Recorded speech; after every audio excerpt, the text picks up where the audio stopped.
Welcome my dear students. আজ আমি নবম শ্রেণীর রায় ও মার্টিন প্রশ্নবিচিত্রার 2025 সালের ভৌত বিজ্ঞানের 279 নম্বর পেজের 4 নম্বর স্কুলের প্রশ্নগুলি সলভ করব। চলো তাহলে শুরু করি।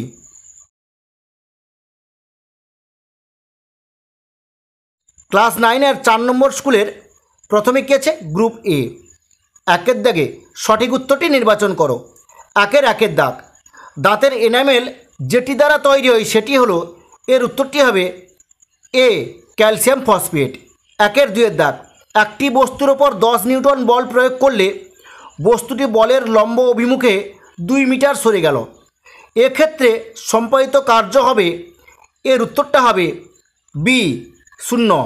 একের তিনের দাগ, প্রদত্তগুলির মধ্যে কোনটি আম্লিক অক্সাইড?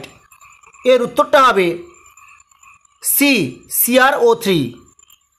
একের চারের দাগ, 1.5 মোল অক্সিজেন অণুর ভর, এর উত্তরটা হবে এ 48 গ্রাম।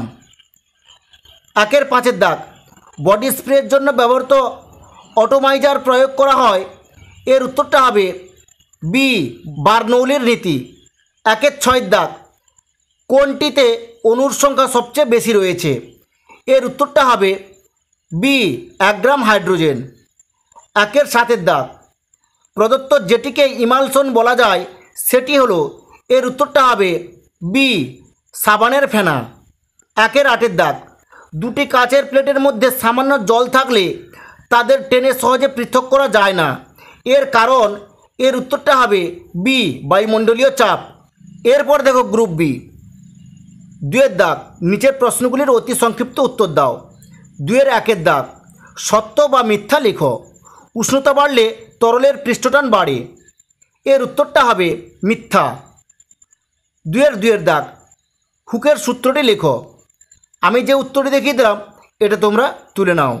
দুয়ের তিনের দাগ, বাঁধের জলে কী ধরনের শক্তি সঞ্চিত থাকে? এর উত্তরটা হবে বিভব শক্তি। দুয়ের তিনের অথবার দাগে, 1 অশ্ব ক্ষমতা ও 1 ওয়াটের মধ্যে কোনটির মান বেশি? এর উত্তরটা হবে 1 অশ্ব ক্ষমতার মান বেশি। দুয়ের চারের দাগ, কোনো স্থানে হঠাৎ ব্যারোমিটারের পাঠ কমে যাওয়া কি নির্দেশ করে? এর উত্তরটা হবে ঝড়ের আগমনের ইঙ্গিত করে।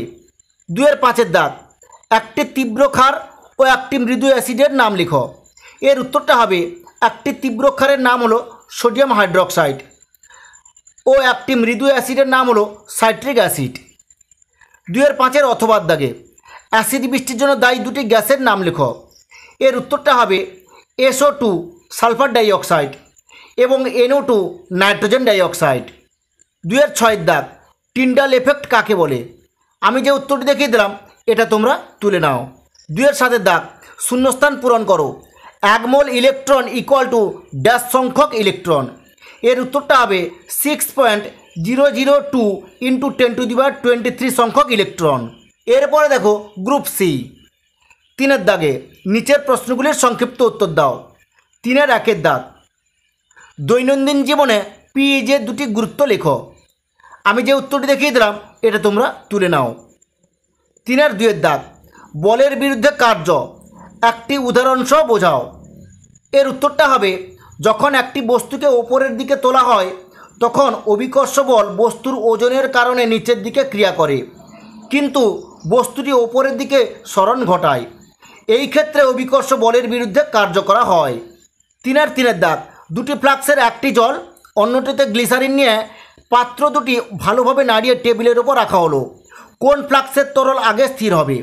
উত্তরের সাপেক্ষে ব্যাখ্যা দাও।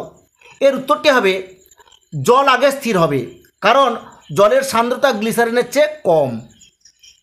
তিনের অথবার দাগে প্রশ্ন, সাইফন ক্রিয়ার দুটি শর্ত লেখো। আমি যে উত্তরটি দেখিয়ে দিলাম এটা তোমরা তুলে নাও। তিনের চারের দাগে, সোডা ওয়াটার বোতলের মুখ খুললে বুদবুদ ওঠে কেন? আমি যে উত্তরটি দেখিয়ে দিলাম এটা তোমরা তুলে নাও। তিনের চারের অথবার দাগে প্রশ্ন, প্রকৃত দ্রবণ ও কলোয়ীয় দ্রবণের দুটি পার্থক্য লেখো। আমি যে উত্তরটি দেখিয়ে দিলাম এটা তোমরা তুলে নাও। তিনের পাঁচের দাগ, একটি জলের ফোঁটাতে 5 × 10⁻20 সংখ্যক জলের অণু আছে, জলের ঘনত্ব 1 গ্রাম সেন্টিমিটার -3 হলে ফোঁটার আয়তন কত? তোমরা এর উত্তরটা এরকম লিখবে, জলের সংকেত H2O, অতএব জলের আণবিক ভর 1 × 2 কেন হলো, হাইড্রোজেনের 1 আর এখানে 2 যেহেতু আছে ওই জন্য 2 গুণ করলাম, যুক্ত ও মানে অক্সিজেন তো 16 তোমরা জানো, এই জন্য এখানে 1 2 2 হয়ে গেছে আর 16, সরল করতে 18 গ্রাম পার মোল। এরপর তোমরা লিখবে 1 মোল জলে অণু থাকে 6.022 × 10⁻23T। এরপর তোমরা লিখবে 6.022 × 10⁻23T অণুর ভর 18 গ্রাম। এরপর তোমরা লিখবে একটি অণুর ভর 18/6.022 × 10⁻23 গ্রাম। এটাকে সরল করলে তাহলে কত আসবে, 2.99 × 10⁻23 গ্রাম। এরপর তোমরা করবে 5 × 10⁻23 টি অণুর ভর 2.99 × 10⁻23 ইন্টু এখানে 5 × 10⁻20 গ্রাম। দেখো এটাকে সরল করলে আসবে 0.01495 গ্রাম। এরপর তোমরা লিখবে যে অতএব জলের ঘনত্ব 1 গ্রাম সেন্টিমিটার -3, অতএব জলের আয়তন ভর বাই ঘনত্ব। এবার ভরটা উপরে বসিয়ে দিলাম, এখানে ভরটা বার করেছিলাম আমরা 0.01495 বাই 1 গ্রাম সেন্টিমিটার -3 বসিয়ে দিলাম এখানে। এরপর এটাকে সরল করলে কী আসবে, 0.01495 ঘন সেন্টিমিটার। তাহলে এটাই হচ্ছে আনসার। এরপরে দেখো 3 এর 5 অথবা দাগে সোডিয়াম ক্লোরাইডের আণবিক ভর 58.5, উক্তিটির যথার্থতা বিচার করো। আমি যে উত্তরটি দেখিয়ে দিলাম এটা তোমরা তুলে নাও। এরপর দেখো গ্রুপ ডি, 4 দিয়ে গেছে নিচের প্রশ্নগুলির উত্তর দাও।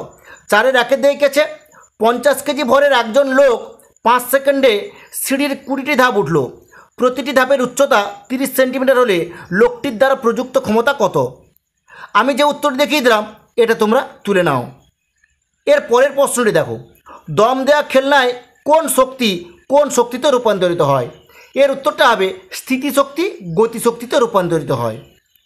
4-এর 2 দাগ, অ্যালুমিনিয়াম পাত্রে NaOH রাখা যায় না, উপযুক্ত রাসায়নিক সমীকরণ সহ ঘটনাটির কারণ ব্যাখ্যা করো। এর উত্তরটা হবে অ্যালুমিনিয়াম পাত্রে NaOH রাখা যায় না, কারণ NaOH তীব্র ক্ষার। Al এর সঙ্গে NaOH এর বিক্রিয়ায় সোডিয়াম অ্যালুমিনেট এবং হাইড্রোজেন গ্যাস উৎপন্ন হয়। বিক্রিয়ার সমীকরণ 2Al + 2NaOH + 6H2O = 2NaAlOH whole 4 + 3H2। এর পরের প্রশ্নটি দেখো, বলয় পরীক্ষায় যে যৌগের কারণে বাদামি বলয় তৈরি হয় তার সংকেত লেখো। এর উত্তরটা হবে Fe(H2O) হোল 5 NoSO4। 4-এর 2 অথবা দাগে সালফিউরিক অ্যাসিডকে কিভাবে শনাক্ত করবে তার সমীকরণ সহ লেখো। আমি যে উত্তরটি দেখিয়ে দিলাম এটা তোমরা তুলে নাও। লেবুর রসে 1 ফোঁটা মিথাইল অরেঞ্জ ফেললে কী রং হবে। লেবুর রসে 1 ফোঁটা মিথাইল অরেঞ্জ ফেললে লাল রং হবে। 4-এর 3 দাগ, 500 ml জলে 60 গ্রাম NaOH দ্রবীভূত করা হলো, দ্রাবকের গাঢ়ত্ব মোল পার লিটার এককে নির্ণয় করো। এর উত্তরটা হবে, তোমরা এর উত্তরটা লিখে নেবে, NaOH এর আণবিক ভর 23 + 16 + 1 গ্রাম পার মোল, ইকুয়ালটা সরল করলে কত আসবে, 40 গ্রাম পার মোল। এরপরে তোমরা লিখবে 40 গ্রাম NaOH = 1 মোল NaOH। এরপরে তোমরা লিখবে যে 1 গ্রাম NaOH = 1/40 মোল NaOH। এরপরে লিখবে 60 গ্রাম NaOH = 1 × 60/40 মোল NaOH। এটাকে সরল করে কাটাকাটি করলে 3/2 মোল NaOH বেরোবে। এরপরে 3কে 2 দিয়ে ভাগ করলে 1.5 মোল NaOH বেরিয়ে পড়বে। এরপর তোমরা করবে 500 ml দ্রবণে দ্রবীভূত NaOH এর মোল সংখ্যা 1.5। 1 ml দ্রবণে দ্রবীভূত NaOH এর মোল সংখ্যা 1.5/500, আর 1000 ml দ্রবণে দ্রবীভূত NaOH এর মোল সংখ্যা 1.5 × 1000/500। দেখো এটাকে তোমরা কাটাকাটি করে দেবে। দেখো 500 × 1000 আর 1.5কে 2 দিয়ে গুণ করলে 3 হয়ে যাচ্ছে, তাহলে এর উত্তরটা হবে কি 3 মোল পার লিটার। এটাই হচ্ছে অ্যান্সার। এর পরের প্রশ্ন, গ্রিন ভিট্রিয়লের সংকেত লেখো। এর উত্তরটা হবে FeSO4 × 7H2O। 4-এর 3 অথবা দেখে প্রশ্ন, 40 ডিগ্রি সি উষ্ণতায় প্রস্তুত একটি লবণের সম্পৃক্ত দ্রবণের 75 গ্রামকে বাষ্পীভূত করলে 20 গ্রাম অবশেষ পাওয়া যায়। 40 ডিগ্রি সি উষ্ণতায় লবণটির দ্রাব্যতা কত? আমি যে উত্তরটি দেখিয়ে দিলাম এটা তোমরা তুলে নাও। ব্যাপনের সংজ্ঞা দাও। আমি যে উত্তরটি দেখিয়ে দিলাম এটা তোমরা তুলে নাও। 4-4 এর দাগে প্রবাহমান তরলের গতি সম্পর্কিত বার্নৌলির উপপাদ্যের গাণিতিক রূপটি প্রমাণ করে দেখাও। আমি যে উত্তরটি দেখিয়ে দিলাম এটা তোমরা তুলে নাও। 4-4 বিদ দাগে প্রশ্ন, চাপ ও ঘাতের সম্পর্ক কি? আমি যে উত্তরটি দেখিয়ে দিলাম এটা তোমরা তুলে নাও। 4-4 অথবা এর দিকে প্রশ্ন, আর্কিমিডিসের নীতিটি লিখো। আমি যে উত্তরটি দেখিয়ে দিলাম এটা তোমরা তুলে নাও। 4-4 অথবা বিদ দিকে প্রশ্ন, পৃষ্ঠটানের মাত্রীয় সংকেত লিখো। এর উত্তরটা হবে পৃষ্ঠটানের মাত্রীয় সংকেত mt-2। 4-5 দাগে 1 AMU এর মান কত? এর উত্তরটা হবে 1 AMU এর মান 1.6605 × 10⁻⁻24 গ্রাম। এর পরের প্রশ্ন, 56 গ্রাম N2 এর STPতে আয়তন কত? আমি যে উত্তরটি দেখিয়ে দিলাম এটা তোমরা তুলে নাও। 4-5 অথবা দিকে প্রশ্ন, কার্বন স্কেলে কোনো পদার্থের আণবিক গুরুত্বের সংজ্ঞা দাও। এর উত্তরটা হবে কার্বন স্কেলে কোনো পদার্থের আণবিক গুরুত্ব হলো ওই পদার্থের একটি অণুর ভর যা কার্বন 12 আইসোটোপের ভরের 1/12 অংশের তুলনায় যত গুণ ভারী তার সমান। এর পরের প্রশ্ন, ইথাইন এর মোলার ভর নির্ণয় করো। C = 12, H = 1। আমি যে উত্তরটি দেখিয়ে দিলাম এটা তোমরা তুলে নাও। ঠিক আছে, আজ এই পর্যন্ত। নেক্সট ভিডিওতে আমি 5 নম্বর স্কুলের প্রশ্নগুলি সলভ করব।